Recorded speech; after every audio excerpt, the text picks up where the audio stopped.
Sr. Ministro da Saúde, Sr. Presidente da Câmara Municipal do Porto, Sr. Secretário de Estado Adjunto e da Saúde, Sr. Secretário de Estado da Saúde, Sr. Secretário de Estado das Comunidades Portuguesas, Sr. Bispo do Porto, Sr. Presidente da Assembleia Municipal do Porto, Sr. Diretor-Geral da Redação e dos Serviços Prisionais, irmãos e irmãs da Misericórdia do Porto, senhores e senhoras convidadas, meus amigos e amigas. Começa hoje um mandato de 4 anos para os corpos gerentes recentemente eleitos da Santa Casa da Misericórdia do Porto. Por isso, não quero deixar de felicitar todos aqueles que aceitaram o meu convite para serem protagonistas nesta aventura de solidariedade que é a Misericórdia do Porto, uma casa santa e, acima de tudo, uma casa de serviço público. Daí que tenha também começar por saudar de uma maneira muito especial os membros do Governo aqui presentes. O Sr. Ministro da Saúde, o Sr. Dr. Adalberto Campos Fernandes, que de imediato aceitou o meu convite para presidir a esta cerimónia, o Sr. Secretário de Estado, o Sr. Dr. Fernando Araújo, Dr. Manuel Delgado, ambos do Ministério da Saúde, o Dr. José Luís Carneiro, Secretário de Estado das Comunidades Portuguesas e também irmão desta Santa Casa da Misericórdia do Porto. A presença de Vossas Excelências significa para nós um elevado sentido de Estado e uma atenta responsabilidade ao papel que a sociedade civil pode desempenhar na área da saúde e da proteção social. Agradeço de uma maneira muito particular a vossa presença, que a todos muito nos sensibilizou e que sei que só a amizade poderá justificar este sacrifício de conjugar agendas sempre comprometidas e cada vez mais difíceis de gerir. A senhora Diretor-Geral da Redação e Serviços Prisionais, Dr. Celso Manata, também o meu muito obrigado. Temos uma parceria inédita com o Ministério da Justiça, que muito nos orgulha e penso também prestigia o Estado português.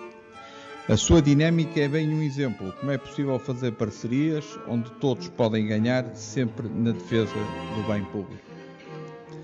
A cidade também se fez representar, desde logo com a presença amiga do Sr. Presidente da Câmara Municipal do Porto, Dr. Rui Moreira, cuja presença não pode deixar de afirmar a identificação da cidade do Porto com esta sua velha companheira de estrada de mais de 5 séculos.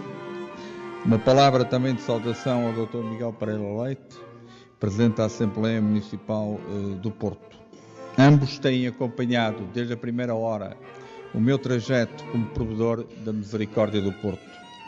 E em matéria social, tem sido graças ao trabalho conjunto entre ambas as instituições que temos feito uma parceria ativa entre o município do Porto e a Santa Casa da Misericórdia do Porto, e isso, devo realçar, deve-se muito à sensibilidade social do Sr. Presidente da Câmara Municipal do Porto, Dr. Rui Moreira.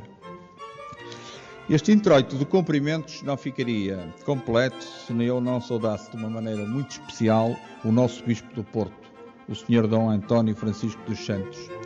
A sua presença é sinónimo da vontade da Diocese do Porto, da afirmação de sentimentos na defesa de valores e ideias que sabe nos são queridas e que desejamos desenvolver em conjunto no futuro próximo. Perdoem-me as demais autoridades civis, eclesiásticas e militares aqui presentes, eu não me dirigi particularmente a cada um. Não ficaria bem nesta cerimónia e não seria simpático, pois iria à mesma ficar longa e monótona. Desde muitos amigos provedores de outras misericórdias, até autarcas, deputados, homens e mulheres da sociedade civil, seria difícil eleger qualquer nome. Mas não posso deixar, até porque de seguida vamos ter aqui também a assinatura de um protocolo muito importante entre a União das Misericórdias e o Ministério da Saúde, na pessoa do Presidente da União das Misericórdias, do meu amigo Manuel de Lemos, cumprimentar todos e agradecer-vos pela vossa presença. Estou certo que uma palavra chega para justificar a vossa disponibilidade e a vossa amizade. Essa palavra é Misericórdia do Porto. Meus amigos e amigas, vamos desenvolver este mandato, o primeiro num período de 4 anos, até 2020, num cenário de grande incerteza e num ambiente onde o futuro é uma verdadeira incógnita. Desde logo porque a Europa, onde nos movemos, vive uma crise profunda de identidade. Em breve, vamos começar a discutir a saída do Reino Unido da União Europeia. Esperamos que as eleições na Holanda, em França e na Alemanha não sejam motivo para preocupações. Será, acima de tudo, um tempo onde as vozes do euroceticismo se irão ouvir cada vez mais com mais ruído. A entrada em funções do novo Presidente dos Estados Unidos traz pela primeira vez interrogações de dúvida e, quem sabe, angústia sobre a política internacional. É um tempo, como dizia há dias o novo secretário-geral da ONU, o nosso compatriota António Guterres, de voltar a escrever a história. Afinal, a queda do muro de Berlim não significou, como se chegou a pensar, o fim da história. Perante isto, podemos perguntar se temos lugar para escrever alguma parte dessa história. Sinceramente, os últimos tempos mostram que os portugueses conseguem escrever páginas bonitas de histórias. Histórias de homens e mulheres que vencem num mundo cada vez mais difícil, como o meu amigo Fernando Gomes, Presidente da Federação Portuguesa de Futebol, conseguiu recentemente demonstrar. Mas cada vez mais é um mundo desequilibrado, onde a solidão representa uma forma de exclusão social. Então, o que poderá fazer a Misericórdia do Porto pela sua cidade e pelo nosso Portugal? Contributo poderemos oferecer para elevar a autoestima dos mais desfavorecidos da nossa sociedade? Como podemos contribuir para consolidar a coesão económica e social, para aumentar a competitividade da nossa cidade? São perguntas a que não nos furtamos a responder, porque é isso que vimos a fazer há mais de 5 séculos. Concretamente, há cerca de 518 anos. Temos vivido imensos desafios. Nascemos entre a ida à Índia e o achamento do Brasil. Ajudámos a fazer a região demarcada do Douro. Afrontámos o Marquês de Pombal. Vivemos guerras civis. Fomos expoliados nas invasões francesas. Tivemos um rei soldado como provedor. Lutamos pela liberdade de Portugal. Fomos reconhecidos pela República. No Estado Novo, sofremos por sermos independentes e na democracia temos sabido, como muito poucos, servir o interesse público. Um dia, o então Bispo do Porto, Dom António Ferreira Gomes, a outro propósito disse: temos de ser francos, talvez brutais. Queria ele dizer que, por vezes, não devemos poupar nas palavras para denunciar as injustiças do nosso cotidiano, como também agora nos ensina o Papa Francisco quando fala da economia que mata. Então, estamos num tempo muito difícil para todos nós, mas não nos lamentamos. Os cidadãos, os governantes, todos em conjunto, temos de ter consciência das dificuldades deste tempo. Mas este é também um tempo que nos traz muitas oportunidades. Oportunidades que são resultado do avanço tecnológico da ciência, das novidades que as pessoas podem usufruir e da tolerância que uma sociedade aberta deve ser portadora. Talentos, tecnologia e tolerância são, pois, os desafios que considero que a Misericórdia do Porto deve aproveitar, assumindo um compromisso permanente entre a tradição e a modernidade, porque esse é o seu mais profundo ADN de inovação. Queremos, pois, contribuir para a construção de uma sociedade inclusiva onde todos tenham lugar. E uma sociedade inclusiva será, de certeza, mais tolerante e mais equilibrada. Desde logo, com todos aqueles que só nos lembramos em momentos de grande visibilidade mediática. As crianças e os jovens quando desaparecem, os bombeiros quando começam os fogos, os refugiados quando nos chegam pela televisão, os idosos quando são abandonados nos hospitais, as mulheres quando são assassinadas. Minhas senhoras e meus senhores, o meu programa para este mandato não tem promessas nem soluções para os problemas, mas antes contributos ambiciosos para ajudar na coesão social e económica da nossa sociedade. Desde logo, com o importante papel da cultura, que entendemos como decisivo para a afirmação do Porto, enquanto destino de quem nos visita, com a ampliação do nosso museu, levando a Rua das Flores à escarpa da Rua da Vitória, dotando o centro da cidade com um museu com uma maior capacidade para expor as nossas coleções e para visitar. No domínio social, uma particular atenção às questões do envelhecimento ativo, trazendo para a proteção social a área dos cuidados de saúde. É fundamental aumentar a articulação entre o Ministério da Saúde e o Ministério da Solidariedade e Segurança Social, de modo a se poder aumentar os níveis de bem-estar dos idosos e de retardar ao máximo a sua institucionalização com o auxílio de tecnologias de apoio. Temos já a funcionar no âmbito do Centro de Reabilitação do Norte um serviço de apoio à reintegração familiar que permite que os doentes do centro sejam acompanhados no seu regresso a casa num programa único em Portugal.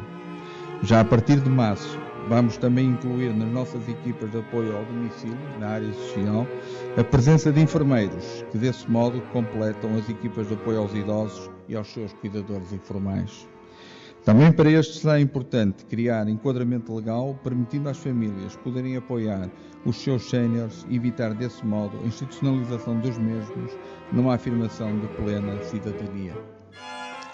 Queremos também continuar a contribuir na defesa de um Serviço Nacional de Saúde sustentável. Nesse sentido, além de nos disponibilizarmos para, em articulação com a Administração Regional de Saúde do Norte, procurar, sem aumentar a despesa pública, dar resposta às necessidades do Serviço Nacional de Saúde. Para isso, vamos investir cerca de 4 milhões de euros em 3 anos no Hospital da Perlada, na modernização daquele equipamento, completando a construção dos 2 pisos remanescentes para instalar neles uma moderna unidade de ensaios clínicos. Temos pronta ainda uma residência, a Casa Vento 16, para servir de casa de saída para reclusos ou reclusas, no sentido de lhes criar condições habitacionais no regresso à sua vida em liberdade, no quadro de um dos mais elementares direitos humanos. Sr. Ministro da Saúde, em 2015, quando apresentou no Porto as conclusões de um trabalho sobre a Estratégia Nacional para a Erradicação da Pobreza, o então Conselheiro de Estado, Alfredo Bruto da Costa, afirmava que nós sabemos quem são os pobres, desempregados porque não têm subsídio de desemprego, ou esse subsídio é insuficiente, empregados pelo valor insuficiente do salário ou porque trabalham por conta própria e não ganham o suficiente, reformados por o valor da reforma ser demasiado baixo, inativos com atividades não reconhecidas pela economia como as domésticas. Acabo a minha citação do Dr. Alfredo Bruto da Costa. Ora, o Estado Social e a defesa da Constituição são obrigações que todos temos de assumir e onde o papel da economia social e solidária deve e pode ser complementar dessa exigência. No sentido que o resultado positivo que obtemos, como diria Peter Drucker, não é um fim, antes um meio para se atingir os fins. Os nossos acionistas são os pobres, os mais desfavorecidos da nossa sociedade, que nos pedem que apliquemos os dividendos em novas obras de responsabilidade social. As obras de misericórdia devem hoje ser lidas de uma forma inovadora no novo quadro da doutrina social da Igreja, num constante compromisso, como tenho sucessivamente afirmado, entre a tradição e a modernidade. Gostava ainda, antes de terminar, de agradecer aos meus colaboradores, na pessoa da Carolina Oliveira, a decana do nosso corpo profissional, a sua disponibilidade para estarem comigo nestas reformas que vimos sucessivamente a fazer nestes últimos 6 anos. Nada do que fizemos seria possível sem a vossa ajuda. Aos nossos utentes, desde o mais pequenino até ao mais idoso, um sentido agradecimento. À minha família, a quem tenho pedido o sacrifício pleno do único bem que não dispomos, o tempo, o meu agradecimento público pela sua compreensão e apoio. Minhas senhoras e meus senhores, foi o antigo presidente Simão Peres que disse uma vez que otimistas e pessimistas morrem da mesma maneira, mas vivem de maneiras diferentes. E eu prefiro viver como otimista. Muito obrigado pela vossa atenção.